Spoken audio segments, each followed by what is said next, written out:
Hi everyone, my name is Ritika और you have been seeing my study routines. तो मैंने सोचा introduce करूँ मैं जो लड़की स्टडी रूटीन करती है उसे. So hi guys, my name is Ritika. I'm from Rajasthan, such a beautiful place with a rich heritage and all. So मैं तुम्हें बताती हूँ. So क्या बताऊँ मैं तुम्हें? मुझे एक तो ये समझ नहीं आ रहा मैं तुम्हें क्या बताऊँ. हाँ, पहले मैं बताती हूँ तुम्हें मैंने what I have achieved in my life. So I have a graduation degree in BVoc in Retail and Logistics Management. बहुत लोगों को नहीं पता होता ये क्या है, मुझे भी नहीं पता था करने से पहले तक. So you can Google it guys. Google it about me. नई कोर्स के बारे में देख लेना तुम, ठीक है. किसी और दिन कहूँगी तो किसी और को, ठीक है. Okay, so I am a gold medalist guys in my course. Obviously I got my gold medal from CGI of our country. वो कॉकरोचेस कहने से पहले के टाइम की बात है तो मैंने एक्सेप्ट कर लिया गाइस. अगर बात करी तो भी एक्सेप्ट कर लेती. In the end of the day this is CGI guys. Yeah. Okay, so मैंने ग्रेजुएशन करी. मैं 2025 में कंप्लीट करी मैंने ग्रेजुएशन. 2006 में I got my degree. Now I have a degree with a gold medal. यही है मेरे पास बताने के लिए. और तुम्हें एक इंटरेस्टिंग फैक्ट बताऊँ मेरे बारे में. मैंने 10th में और 12th में दोनों में 88% स्कोर किया था विद अ कंसिस्टेंसी. देख लो गाइस, 88, एक ज़्यादा नहीं एक कम नहीं. और हमारे एग्ज़ाम हुए थे इवन दो कोविड आ गया था 2020 में, फिर भी हमारे एग्जाम हुए थे. हमारे चार एग्जाम हो गए थे. आई थिंक 2 बचे हुए थे, मैथ का और एसएसटी का. उन दोनों से मुझे डर लगता था. मुझे लगा अब तो कोविड आ गया, अब तो आरपीएससी वाले एग्जाम नहीं लेंगे. लेकिन आरपीएससी वाले हमसे आगे निकले. उन्होंने जब तक कोविड था, स्टार्टिंग वाले कोविड 2-3 महीने ब्रेक दिया, उसके बाद एग्जाम ले लिया. What is this behaviour RPSC वालों. हमारे प्यारे इतने एग्जाम ले लिया और हमारे जो जूनियर्स हमने उनके एग्जाम नहीं लिए. ये भी हुआ था हमारे पास. सैड स्टोरी, लेकिन कोई बात नहीं, हमारे अच्छे नंबर आए थे. मैं तो खुश थी विद माई 88%. मेरी बहन से ज़्यादा थे इसलिए मैं खुश थी. सो मैंने जो अपना BVoc कोर्स किया था उसके बारे में थोड़ा बताती हूँ तुम्हें. इसमें हम रिटेल और लॉजिस्टिक्स के बारे में पढ़ते हैं और उसके बाद आप इसी फील्ड में, इसी इंडस्ट्री में अपना करियर भी बना सकते हैं. तो मुझे एक प्लेसमेंट भी मिली थी हमारी यूनिवर्सिटी की तरफ से जो मैं छोड़ के भाग आई. 25 लाइक ट्रेनिंग कंप्लीट हुई हमारी. 18-20 दिन की ट्रेनिंग थी और 5 दिन हुए थे मुझे जॉब पे जाते. और फिर मुझे लगा this is not for me. मेरी वाइब ही अलग है. तो अभी पिछले 1 साल 1 महीने से मैं घर पे हूँ प्रिपेयरिंग फॉर कॉम्पिटिटिव एग्जाम. और क्या मैं तुम्हें बताती हूँ why banking. I don't know honestly, but ये नहीं कह सकते इंटरव्यू में. सो यू नो जब मैं 8th में थी 9th में थी तभी से मेरा सपना है एक बैंक में जॉब करने का. सो मैंने अपने आसपास के जो प्रोफेशंस देख रखे हैं उसमें टीचर्स हैं, उसमें मेरी मदर है वो हेल्थ इंडस्ट्री में काम करती है तो मैंने उसके डायनामिक्स भी देख रखे हैं. तो मुझे लगा मुझे ये तो जॉब नहीं करनी है. सो मुझे कुछ अलग करना था. सो एक बार मैं बैंक में गई थी और मुझे बहुत ही इंटरेस्टिंग लगी बैंक की जॉब. फिर मैंने देखा बैंक में आप सबसे पहले क्या और सबसे बड़ा क्या बन सकते हो. तो उसमें बैंक मैनेजर था. तो मैंने सोचा मैं भी बैंक मैनेजर ही बनूंगी, उससे नीचे तो बहुत नहीं करूँगी. उस टाइम मैंने हमारे एक रिलेटिव थी, दूर रिलेटिव थी, उनसे मैंने पूछा था कि कैसे बनते हैं. उन्होंने बोला चुपचाप बैठ जा, तो 9th में है तुम, अभी से मत करो. लेकिन उन्होंने मुझे एक हिंट दिया था कि कॉमर्स ले लेना. आई डोंट नो उन्होंने ऐसा क्यों कहा. सो कॉमर्स देखो 10th कंप्लीट. देखो मैं तुम्हें बताती हूँ एक और इंटरेस्टिंग बात. मेरे 9th तक मैं CBSE में थी, लेकिन 10th में I had to switch my school because of some circumstances. तो जो 10th में, तो 10th में मुझे RBSE में कर दिया था और मुझे लगा था मुझे RBSE हिंदी मीडियम में कर दिया लोगों ने. तो जो मैं रोई थी 2 दिन तक, लेकिन मुझे तीसरे दिन तक पता चला कि मैं इंग्लिश मीडियम में हूँ लेकिन RBSE बोर्ड है. तो like okay at least I am the Hindi medium guys. Hindi medium खराब नहीं है लेकिन सब कुछ इंग्लिश में है आज के टाइम में और मुझे हिंदी पढ़ने में कोई इंटरेस्ट नहीं है. तो मुझे इंग्लिश ही अच्छी लगती है.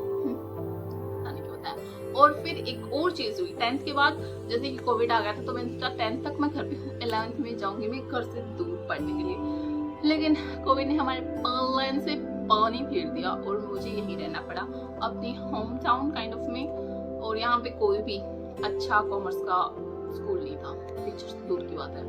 तो I had to take maths in my 11th and 12th, जो मुझे नहीं लेनी थी लेकिन मुझे लेनी पड़ी क्योंकि मुझे लगा बायो तो मुझे नहीं लेनी है, क्योंकि मैंने अपनी माताश्री को देख लिया था बायो लेकर काम करते हुए और मुझे तो बायो नहीं लेनी थी। तो मुझे बायो ही लेनी थी। जिस प्रकार से मेरी हेल्थ चल रही है अभी, मुझे बायो ही लेनी थी, चाहिए थी ताकि मेरी डॉक्टर का खर्चे ना आए, लेकिन मेरे को बायो नहीं लेनी थी। मुझे इतने बड़े बड़े नाम याद नहीं होते थे, इतने बड़े बड़े नाम कौन याद करता है भाई।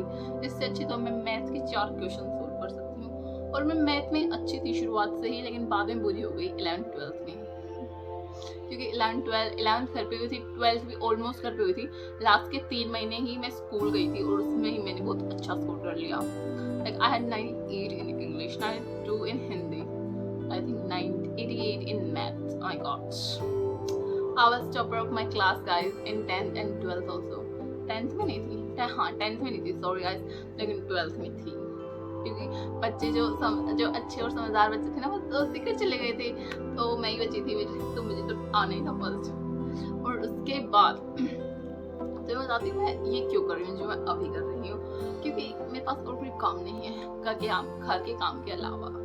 मैं घर का काम करके थक जाती हूँ तो मैं यूट्यूब पे वीडियोस बनाती हूँ, मैं बहुत काम करती हूँ सॉरी गाइस, मुझे बताती हूँ क्योंकि मेरे पास दोस्त कम है, यही रीजन है मेरे पास। मेरी कॉलेज लाइफ में मेरे सिर्फ 2 ही दोस्त हैं and I am very happy about them, लेकिन थोड़े दोस्त और होने थे यार। अभी मैं किससे बात करूँ, मुझे बात करने की, कि वो भी यार एग्जाम के प्रिपरेशन कर रहे हैं। जब उनके पास टाइम होता तो मेरे पास नहीं होता, मेरे पास होता तो उनके पास नहीं होता, तो इट्स हार्ड। तो मैं यूट्यूब देख के भी थक चुकी थी, तो यार इतना सारा कंटेंट कंज्यूम कर लिया था मैंने, मुझे लगा मुझे कुछ नया करना है, और फिर मैंने अपना यूट्यूब चैनल बनाया, और अभी मैं ये कर रही हूँ, देख लो। और उन्हें नहीं पता इस यूट्यूब चैनल के बारे में, जब उन्हें पता चलेगा तो I don't know how they will react to it, let's see. तो बस यही, मैं फ्री थी और मेरी याददाश्त थोड़ी सी कमज़ोर है, मैं बहुत जल्दी भूल जाती हूँ चीज़ों को और लोगों को। अच्छी चीज़ है लेकिन बुरी चीज़ भी है, तो मुझे लगा मुझे अपनी एक जर्नी को डॉक्यूमेंट करना चाहिए, तो मैं डिजिटल डॉक्यूमेंट कर रही हूँ। जर्नल तो सभी करते हैं, डॉक्यूमेंट कर रही हूँ मैं जर्नल, डिजिटल जर्नल, क्या बकवास करती हूँ। और उसके बाद फेलियर और लेसन। तो मुझे अभी मेरी बैंक की प्रिपरेशन के बारे में बात करते हैं, कैसे शुरुआत हुई। मुझे पता ही था, मैं डिसाइडेड था, लेकिन मैं कॉलेज टाइम में भूल गई थी कि मैंने कुछ ऐसा डिसाइड किया था। कॉलेज कंप्लीट करने के बाद मुझे याद आया कि मैंने कुछ डिसाइड किया था। मुझे लगा फिर अपने बचपन के सपने के ऊपर मुझे काम करना चाहिए। तो फिर मैं आई थी 3 जुलाई को अपनी जॉब छोड़कर। 3 जुलाई का आई थी, तो अभी देख लो कितना 1 साल 1 महीना हो गया ऑलमोस्ट। और हमने बहुत कुछ सीखा है। सबसे पहले सीख तो ये थी कि अपने हेल्थ का ध्यान रखो। It is very important. Exam ज़रूरी नहीं है लेकिन तुम ज़रूरी हो, ऐसा कुछ नहीं होता। एग्ज़ाम भी ज़रूरी है, ठीक है, मैं कुछ ज़रूरी नहीं है, लेकिन ठीक है छोड़ो। तो एग्ज़ाम, आपकी हेल्थ बहुत इंपॉर्टेंट है। मेरा लास्ट ईयर जब मैं RRB कलर दे के आई थी, उसके बाद मैं ऐसी बीमार हुई, मैं ऐसा बीमार भी थी, मैं डिसअपॉइंटेड भी थी अपनी परफॉर्मेंस को लेके, क्योंकि मैं और कॉन्फिडेंट थी। तो मैं 1-2 महीने तक आई वाज इन बैड, क्योंकि मेरा मन नहीं था बाहर जाने का कहीं भी। मेरी तबीयत बहुत ख़राब हो गई थी गाइस। फिर मेरा रिजल्ट आया RRB कलर का, मेरा प्री हो गया था। बहुत ख़राब हुआ, मुझे नहीं पता कैसे मेरा प्री हो गया था। फिर मैंने 7 दिन पढ़ के मेंस निकालने की कोशिश करी, लेकिन मेंस से बोला जान निकलने 1 महीने में 1 साथ कितने टाइम से लोग प्रिपेयर कर रहे थे, 7 दिन में दे दो है कुछ भी, तो नहीं हुआ मेरा RRB कलर में। क्वांट की वजह से नहीं हुआ, ये क्वांट है ना, एक दिन क्वांट को खत्म कर, ओनली रीजन जिसकी वजह से मेरा RRB कलर नहीं हुआ। अगर तुम्हें क्वांट कहीं दिख जाए तो प्लीज लेट मी इन्फॉर्म करना मुझे, खत्म है अगर क्वांट मेरे हाथ लग गया तो। और हाँ, क्या लेसन सीखा मैंने, बस यही था, पढ़ाई करते रहो, बिना पढ़ाई कुछ नहीं है, यही लेसन है guys. I want to thank you all and each of you guys. आप लोग देख रहे हैं तो भी मैं बना रही हूँ, आप लोग नहीं देखेंगे तो भी मैं बनाऊंगी। This is my digital journal. कल को अगर मैं फ्यूचर में जब मैं बड़ी औरत बन जाऊंगी, जब मेरे पास बहुत सारे पैसे होंगे, जब मेरे पास बड़ा घर होगा, बड़ी गाड़ी होगी, तब मैं देखूंगी कि ये ऐसी भी थी क्या मैं। यही इसी फीलिंग को लेने के लिए मैं बना रही हूँ, क्योंकि change is the only constant thing. कि अभी मैं सोचती हूँ मैं अभी मेरा वर्जन है, और अब जो मेरा 10th 12th में था उससे मैं मिलूंगी तो मैं तो उससे बातें नहीं करूंगी। My God, what was she guys, वो तो पता नहीं कैसी लड़की थी मैं गाइस 10th 12th में। आई don't no, I was very under confident at that time, लेकिन कॉलेज ने सब कुछ चेंज कर दिया गाइस। अगर तुम्हें मेरी कॉलेज की कहानियाँ सुननी है तो मुझे बताना, मैं बनाऊंगी, क्योंकि मेरे पास बहुत सारी कहानियाँ हैं, लेकिन मैं सारी नहीं बता सकती क्योंकि मेरी मम्मी देख सकती है। मेरी मम्मी नहीं देखेगी तो मेरी बहन देखती है, और वो तो मेरी माँ को जरूर बताइए अगर मैंने कुछ ऐसा वैसा किया हुआ, क्योंकि मैं ऐसा वैसा कुछ नहीं करती guys. I am a good girl, ऐसा कुछ नहीं है। Okay, so that was it guys, thank you so much आपने यहाँ तक देखा, और ऐसे ही देखते रहिए क्योंकि पढ़ाई तो तुम्हें करनी नहीं है। बाय।